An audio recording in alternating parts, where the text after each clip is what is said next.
മന്ത്രകോടിയുടെ പുതിയൊരു വീഡിയോയിലേക്ക് സ്വാഗതം. ഒടിയൻ പഴയകാല കഥകളിൽ പറയുന്നത് വളരെ വർഷങ്ങൾക്ക് മുമ്പ് ജന്മിമാർ കീഴാളരിലെ സ്ത്രീജനങ്ങളെയും അവരുടെ കുടുംബത്തെയും വളരെ പീഡിപ്പിച്ചിരുന്നു. ഈ ജന്മിമാരെ എതിർക്കുവാനുള്ള കഴിവില്ലാത്തതുകൊണ്ട് ഇവർ ഈ പീഡനങ്ങൾ നിരന്തരം സഹിച്ചു പോന്നു. ഇതിൽ മനം നൊന്ത ഒരു പാണൻ മണ്ണുകുഴച്ച് ഒരു ബിംബത്തെ ഉണ്ടാക്കി. ആ ബിംബത്തെ അവർണർക്ക് ആരാധിക്കാൻ പറ്റിയ രൂപത്തിലാക്കുന്നതിനായിട്ട് അഗ്നിയിലിട്ട് കരിച്ചെടുത്തു. ഈ രൂപത്തെ കരിങ്കുട്ടി എന്ന പേരിൽ വിളിക്കപ്പെട്ടു. പാണൻ ഈ ബിംബത്തെ നിത്യേന ഉപാസിക്കുവാൻ തുടങ്ങി. ഒരിക്കൽ കരിങ്കുട്ടി എന്ന ഉപാസനാമൂർത്തി പാണനിൽ പ്രസാദിച്ച് അയാളുടെ മുമ്പിൽ പ്രത്യക്ഷപ്പെട്ടു. തൻ്റെ ജാതിയിൽപ്പെട്ടവരെ ഉപദ്രവിക്കുന്നവരെ നേരിടാനുള്ള ശക്തിക്കും ഉപായത്തിനും വേണ്ടി പാണൻ മൂർത്തിയോട് അപേക്ഷിച്ചു. എന്നാൽ അങ്ങനെയുള്ള വരം കൊടുക്കാനാവില്ല എന്ന് മൂർത്തി പറഞ്ഞു. പരിഹാരമെന്ന നിലയിൽ അത്തരം ഒരു ശക്തി ലഭിക്കാനുള്ള മരുന്ന് കരിങ്കുട്ടി പാണന് പറഞ്ഞു കൊടുത്തു. തങ്ങളെ ഉപദ്രവിക്കുന്നവരുടെ മുന്നിൽ മനസ്സിൽ ആഗ്രഹിക്കുന്ന ജീവിയുടെ രൂപത്തിൽ പ്രത്യക്ഷപ്പെട്ട് അവരെ നശിപ്പിക്കാനുള്ള മരുന്ന് ഉണ്ടാക്കാനുള്ള വിദ്യ പറഞ്ഞു കൊടുത്തു. ആ വഴി അത്ര എളുപ്പമായിരുന്നില്ല. ഏറെ കഷ്ടപ്പെട്ട് പാണൻ ആ മരുന്ന് സ്വായത്തമാക്കി.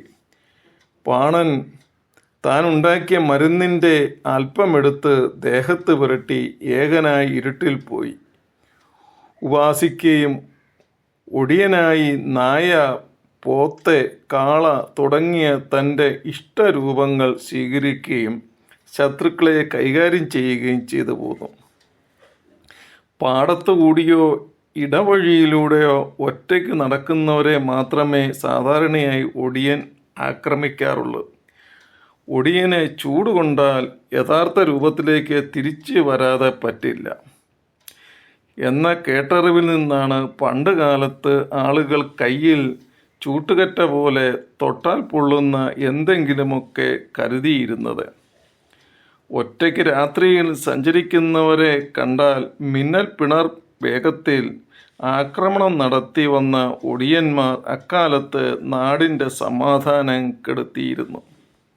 നാടോടി കഥകളും അന്ധവിശ്വാസങ്ങളും ശക്തമായിട്ടുണ്ടായിരുന്ന പഴയ കാലഘട്ടത്തിലെ വാമൊഴികളിലൂടെയാണ് ഒടിയൻ കഥ പ്രചാരം നേടിയത്.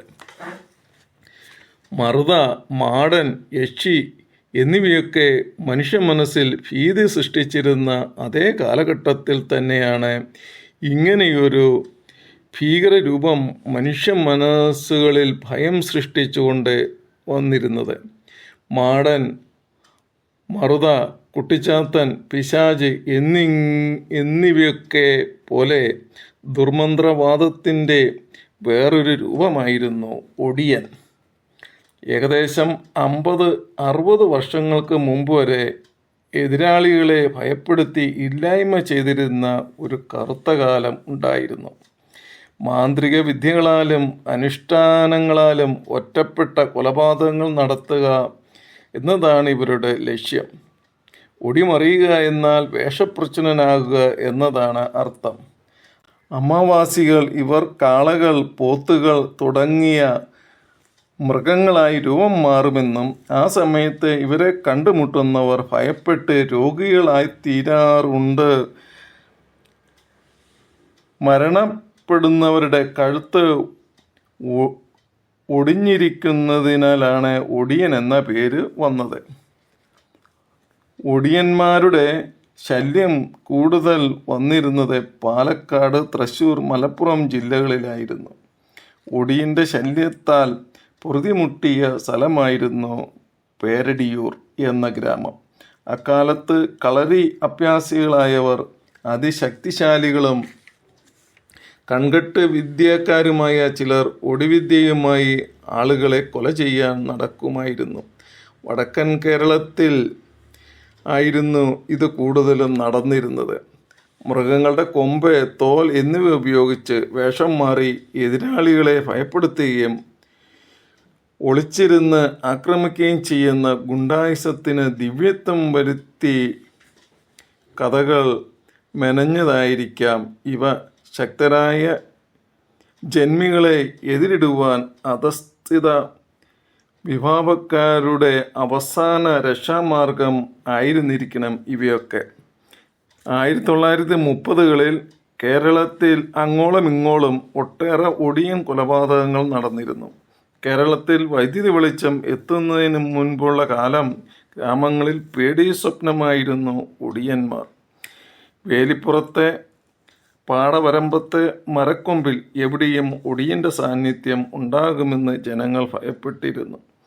വെളിച്ചം കുറവായിരിക്കുന്നത് ഒടിയന്മാരുടെ വിഹാരത്തിന് അനുകൂലമായിരുന്നു. പിന്നീട് വൈദ്യുത വിളക്കുകളുടെ വരവോടെ ഒടിയന്മാർ രംഗം വിട്ടെന്ന് പറയാം. ഒരുപക്ഷെ ഇന്നത്തെ കൊട്ടേഷൻ കൊലയാളികൾ രൂപാന്തരം പ്രാപിച്ച ആധുനിക ഒടിയന്മാരെന്ന് വേണമെങ്കിൽ വിളിക്കാം.